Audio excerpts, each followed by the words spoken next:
আসসালামু আলাইকুম, আমি ফখরুল আলম চৌধুরী। আমি বর্তমানে নোয়াখালী জেলার হাতিয়াতে অবস্থান করছি। এখানে আমি একটি স্বায়ত্তশাসিত বিদ্যুৎ উৎপাদন কেন্দ্রের সহকারী প্রকৌশলী হিসেবে কর্মরত আছি। তো আমরা যেই 30 দিনের ইন্টার্নশিপ কোর্সটি করেছি, 30 ডেজ অন পিএলসি, এই কোর্সটিতে আসলে আমরা বিভিন্ন কিছু শিখতে পেরেছি, যেমন বিভিন্ন সেন্সর, তারপর ম্যাগনেটিক কন্ডাক্টর, তারপর হচ্ছে যে রিলে এবং বিভিন্ন পিএলসি লজিক এবং ল্যাডার ডায়াগ্রামগুলো নিয়ে সেখানে আলোচনা করা হয়েছে।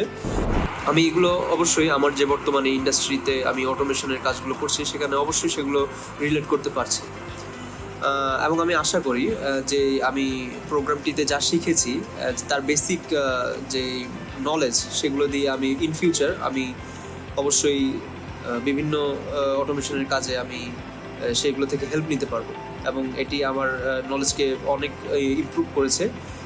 এবং ধন্যবাদ আমাদের এত সুন্দর একটি প্ল্যাটফর্মে আমাদেরকে এই লার্নিং স্কোপটি করে দেওয়ার জন্য। Thank you.